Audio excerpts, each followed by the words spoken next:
All right, so now we're going to start our drawing. And I've got this, I used artist tape just so I could have the, because I'm doing this upright. This assignment, by the way, it isn't that imperative that you do it upright like I'm doing it. Students a lot of times will do this on a regular table, and that's okay. Um, Eventually, you will be sitting upright. Now, one of the things that's important about this assignment is your perception of value. So you have to learn how to perceive lightness and darkness, and that's something that I have found that that's not innate in people. That a lot of times students have a hard time matching values, and that's not. It makes sense when you're dealing with color, right? With color, you have have to figure out what value a color would be, because you're not, you know, depicting this colored object with color, you're depicting it with value. But here it's a black and white image, and so these are grays, right? But they have a hard time even matching the grays, right? So you need to understand that, looking at this, you might think, oh, well, there's a lot of white in this image, but there isn't. There isn't any white. If you take this white piece of paper and you look at the white piece of paper next to what looks to be white, you can see the white piece of paper is lighter, right? So that means there's value in even the lightest areas, okay? So it might be that it's that value that we did with the 2H, okay? Now, I said that we're gonna start with this corner because I'm right-handed, so this corner would be the one I'm going to do, and then this one, this one, and this one, if I were doing this drawing straight through. But what I'm probably going to do for you is I'll do this first square, and then I'll skip to some other squares just to show you how you would handle that. Because like the things that students panic about, when they're doing this assignment, how do you do hair? Like it's the same way that you do anything, but is what I tell them. But they don't like that answer. So I'll show you. I won't say it, I'll do it. Okay, so I'm looking at this first value and I'm looking at my range of values, and it certainly isn't black, right? So the only places where the black is going to happen maybe is in the glasses and in the darker parts of the beard and maybe the hair, right? It's more like what we have in here, okay? Especially where we went over that with the hard lead, which was actually fortuitous that I did that.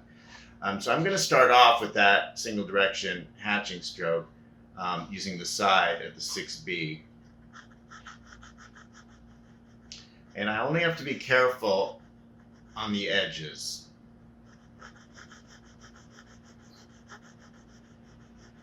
I can go over the edge of the grid line,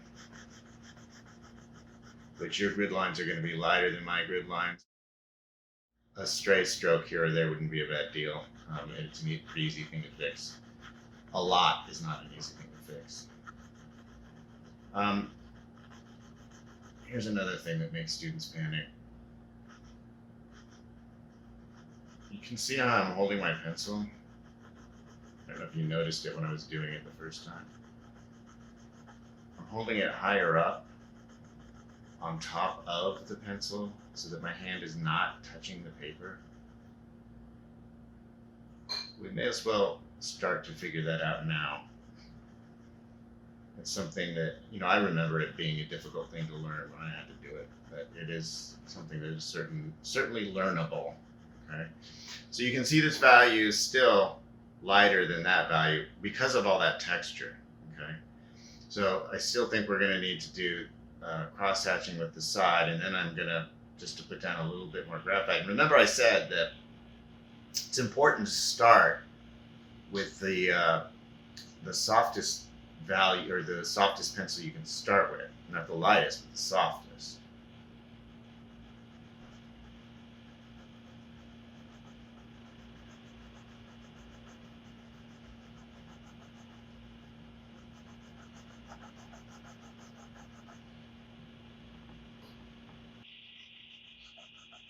I also see how that texture is showing up.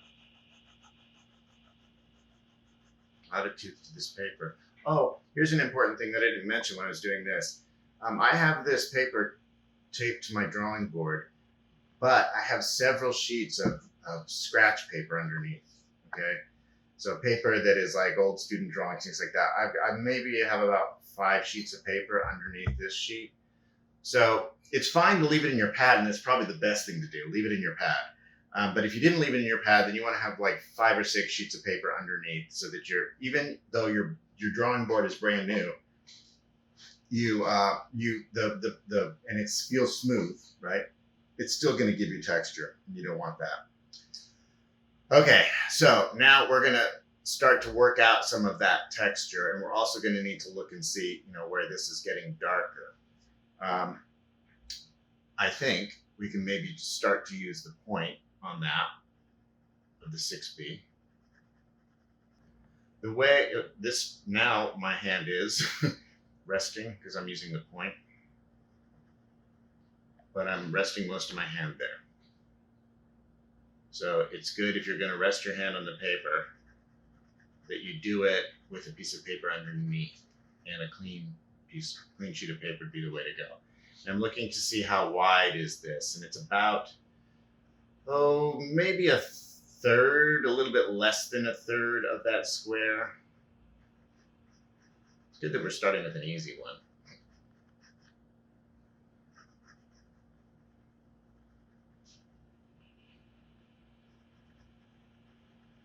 There's actually it's dark and then it's light and then it's dark. I think that might be the printer, but who knows?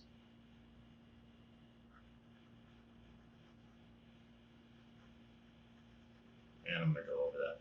So if you don't go over the lines when you're shading, what'll happen is you'll get like gap lines. I mean, it'll be obvious that you stopped, and so a pattern will start to emerge on your grid, which is not, most students don't like that.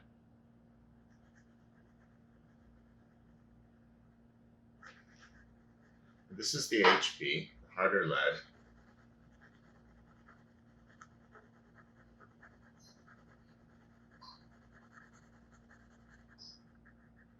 Using the point.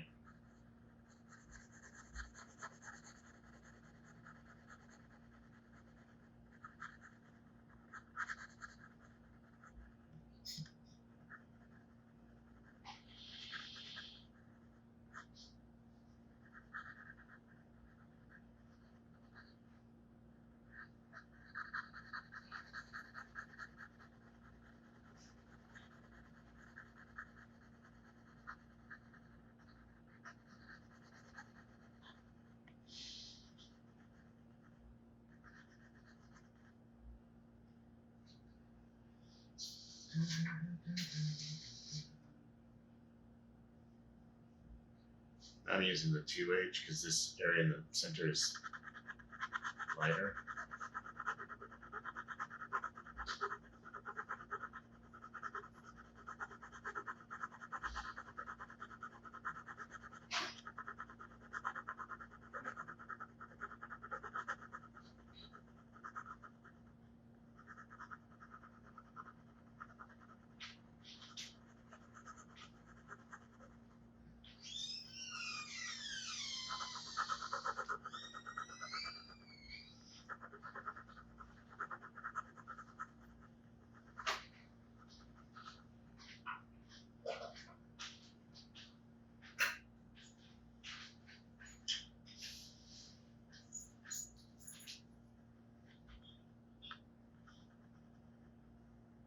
I'm just trying to soften the transition just like it is there.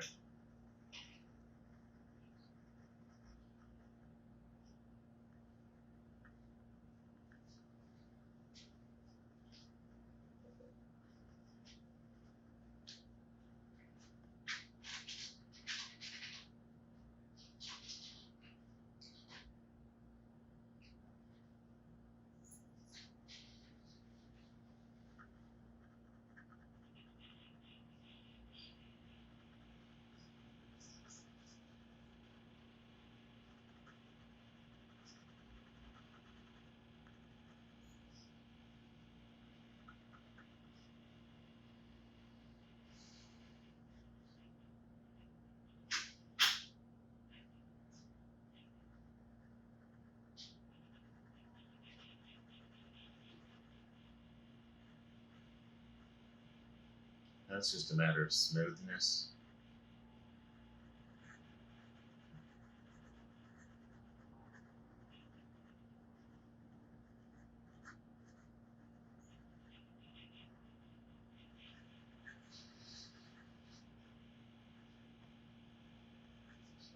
That square is getting about to where it needs to be. Okay. Now, what I'm going to do, I think, is I'll skip to this square. I'm going to lower this and go into that here and show you exactly what needs to happen with that.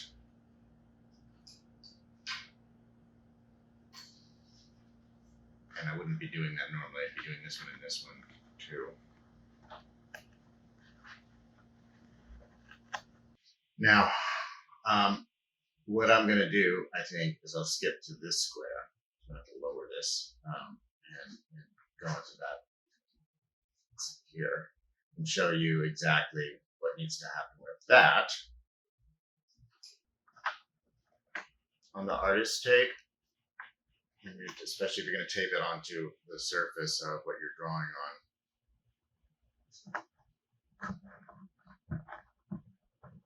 you might want to take the tape and just put it on your leg and make it a little less sticky. Okay. Now we could use our little window here. I'm not going to because it's going to cover my drawing, but you can see how you isolate what's going on in that. Now, the reason for doing this, okay, is it helps you to really see what's there. Remember, I said the two things about drawing that you need to remember is touch, which is what we did here, and don't draw what isn't there, okay, which seems like a pretty easy thing to do, but you'd be amazed how troubling that is to some people, okay? So there's a reason why. It's because your brain is broken, okay? It's actually split in two, right? There's two hemispheres in your brain, and your brain has the symbolic side, the language side, which is the more developed side because you use that more, and then you have the side that can perceive and translate the images, which is a different thing that has to be developed. Okay, and so when we do that, when we look at something, our language side, if we haven't developed that other part of our brain, the right side of the brain is what's doing the perception. The left side is what's doing the language component. So with that left side, if we're drawing something like an eye, for example, the language gets into the way of what we're talking about. So you'll just automatically, if you're aware that this is an eye when you're looking at it, which when we're isolating it, maybe it's a little bit more difficult to be aware of that. But you're still probably going to be aware of it. But when you say to yourself, or even you're not even consciously saying this, but your brain sees, oh, eye. We have a symbol for eye, and then you do this thing, right? Do symbol for an eye, okay, which doesn't look anything like that eye, right? That was your brain getting in the way. Okay, so we have to train our brain to not draw what isn't there and to make sure that we're seeing what is there. So my 2B pencil, I'm looking at where this is. So we're on this third square, okay? So it's the top of this shape starts there and ends there. There's abouts, okay? So I'm going to make a little note of that. I'm not drawing a line. I'm just making a note of it. I'm looking at this value here, this value that you probably thought was going to be white, and it isn't, okay? It's going to be, I would say, it's going to be probably, it's not even going to be that. Okay? It's going to be the HB side, most likely. So I want to get the HB side over the whole square. Okay, the whole square. I keep going to the wrong square. I hope I don't mess up on that. Okay, so I'm gonna do the HB side.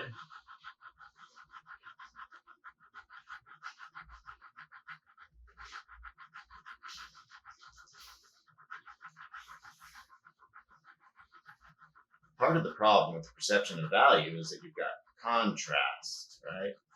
So you have the differences between the values. So when you have a dark next to a light, it makes you think of the light as being a lot lighter than it actually is. You can do the whole drawing with a range of values and still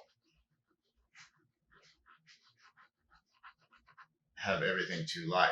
Okay, so now is the time where I'm going to make this sort of indication.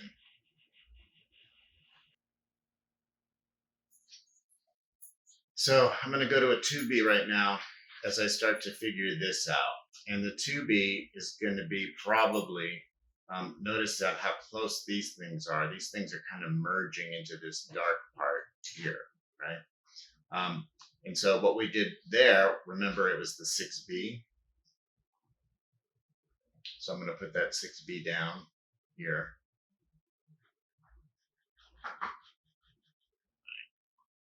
Values. Now, we've got these strands of hair that are happening.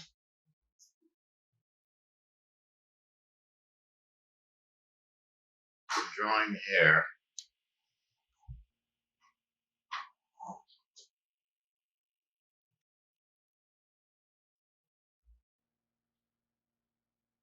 The strand is crossing over just short of halfway, so about here.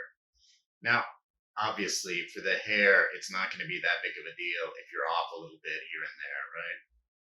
It's going to be a big deal here. This is why the hair is not gridded off into smaller shapes.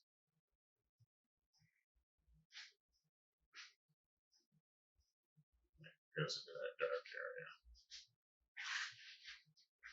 The other thing you have to be cognizant of is that hairs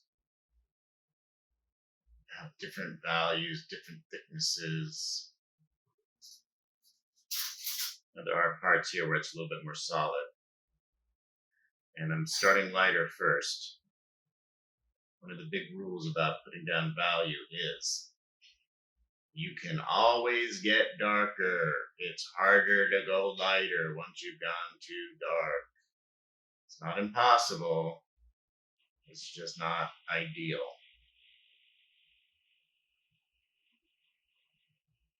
As I'm applying this, I'm doing it in the direction that the hair is. And I'm going to figure out, does this need to be black? Is this going to be as black as this? I don't think so. But this is going to continue down, so I may as well shade into that.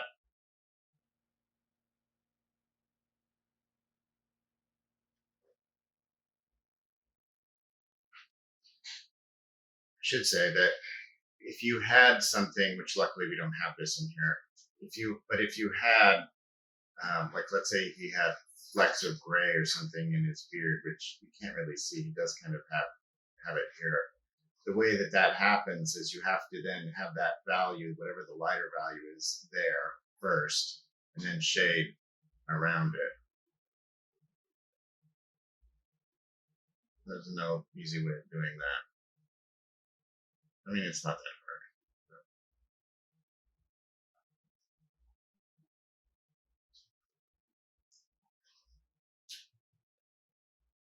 HB now, harder lead, going on top, working out that texture.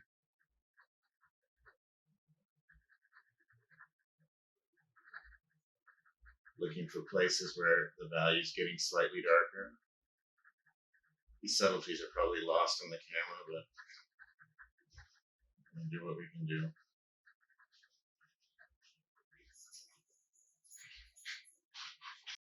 Now you can see that the hair is starting to fade into the background, and it will do that. I mean, there are places where the darks merge. So it's going to be, it won't, like, you can't really tell too easily. In fact, I have this contrast too strong. That dark is too strong for what's going on here. So that means the background over several squares. Okay. So you can start to see how that is starting to look like the texture of the hair that we have here. Now remember, texture just means it appeals to our sense of touch, right? So what we're trying to get isn't just the proportions and the form and the space accurate, but it is also trying to get that texture, the sense of touch, so that things like skin look like skin, and things that are hard plastic look like hard plastic, and things that are soft like a beard are going to be soft in the actual image. Okay, so all that to say that here you can see how much time we're spending just to get that one little area of, you know, fairly insignificant. Now, what people, you know, obviously they want to focus on is this kind of thing, but, you know, this is just as important as far as getting that illusion of touch, you know, that's a very light and wispy sort of hair that's coming across the forehead. How important that is. It's as important as, you know, the shape of his eye or where his teeth are and things like that. So you can see that this will take time. The way that the main reasons why this is a first assignment as opposed to later in the semester, it's because you don't really need to know anything to do this. And I remember thinking that when I was a student, if I could just get to the point where I could make something look like a photograph, then I'd be thrilled, right? Because, you know, photography is reality, right? And I'd be able to do, you know, realistic drawings. I figured that would be, you know, this great goal to achieve. And, you know, I achieved it relatively young. But then I found out that it didn't really mean anything, because drawing from a 2D source to another 2D source, same size to the same size, that's easy. Okay, anybody can do this. It just takes patience, right? It just takes a certain level of patience. Now, if you can't measure out a grid, then you're going to have a hard time doing this, right? So this is just an ability to use the tools, an ability to sort of give yourself the time to do what needs to be done. How long could this take? This could take any amount of time. From, I would say the fastest it could be done is 20 hours solid drawing time.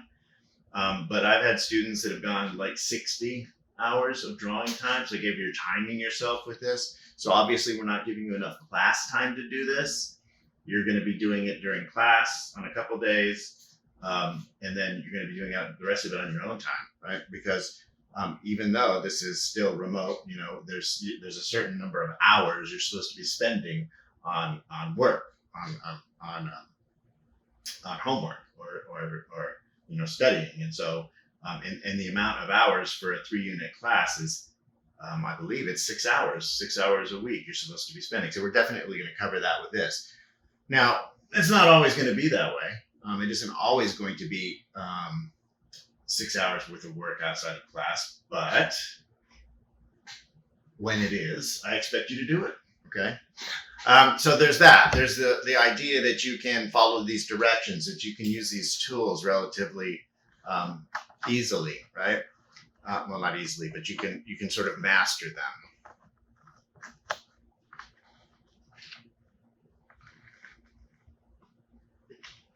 If you're doing this on a table, by the way, there's really no need to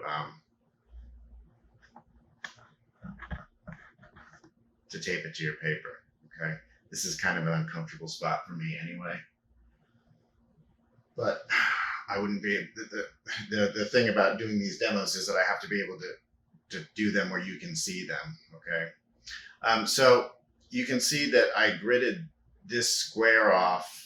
We've got this one and then this one, right? So the two with the smaller squares, and then I need to get an even smaller square in here, right? If I wanted to do that.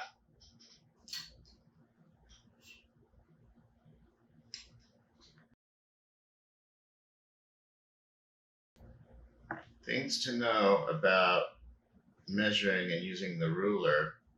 The further apart your points are, the more accurate it's going to be. So these are pretty close together. I just flipped the ruler over. The reason I did that is because the ruler is going to be laying on top of the graphite, and this will smudge the graphite. Okay, so I gridded that square off again, so I can see where that eye would go. And I would definitely be putting down the value first before I did that. And you can see that the lightest value in there still isn't any lighter than that. And remember, that was the HB side, right? So we'll put the HB side down over the whole thing.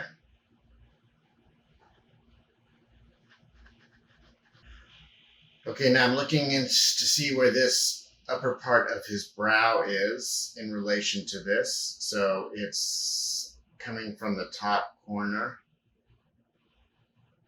coming in.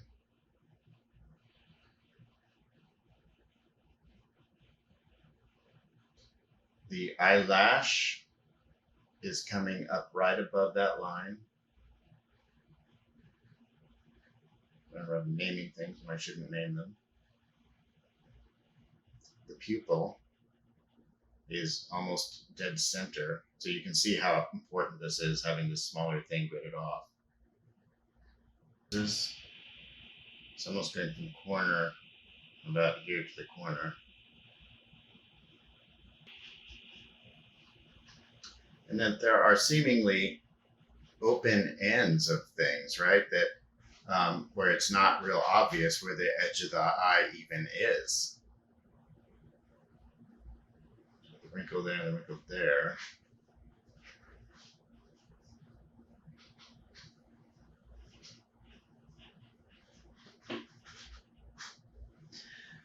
So like and the other thing is that you'll notice that the whites of the eyes are not white. Okay, they're not even the lightest thing in there. Okay, so the teeth aren't either. Okay, but there is a little bit of lightness to the teeth, but they're still not as light as like the bridge of the nose or the head. Okay, so that's going to be important. All right. Now that was just that one little tiny area, and had I not done that, I might have put that eye anywhere. Okay, doing this where it might seem like that's a real pain, I guarantee you it's saving you time. Okay, because otherwise you'll be going over and over and over and over and over again on it, and it's never going to be right, and you're not going to know why. So observational drawing is really about comparison and measuring.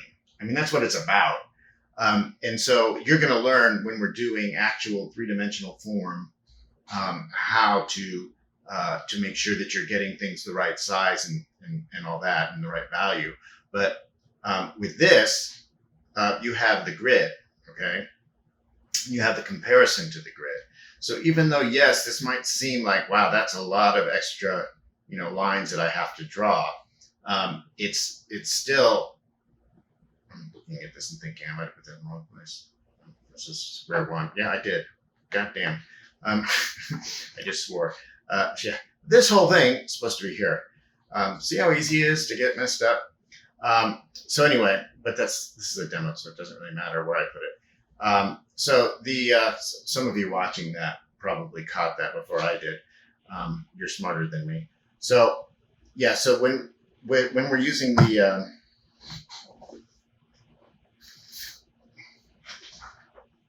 when we're using this, right, that mistake wouldn't happen, okay? But by me not using that, so I didn't cover up my paper, I put that in the wrong place. So and then you would say to me, had you done that, do I have to start over again? Yes, that you would.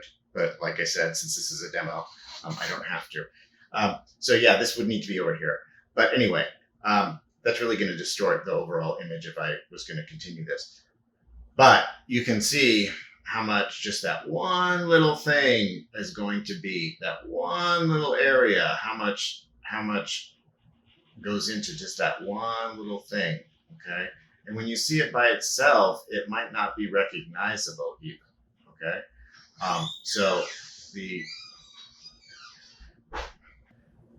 So then and this is another thing, because you might feel like, oh, well, I know there's a bottom of his eye here, so let me just draw a line there. If it isn't there, then don't put it there, okay?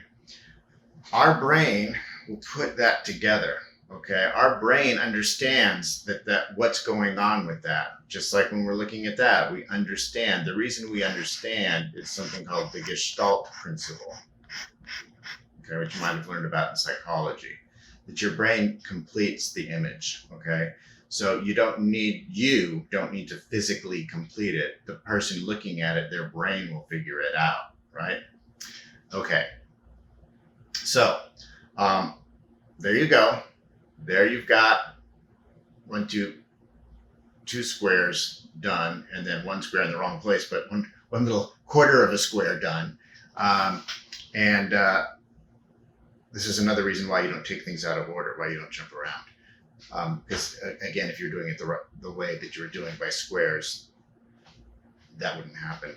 Sometimes people will number the squares, okay, and that's not a bad idea. But I really do think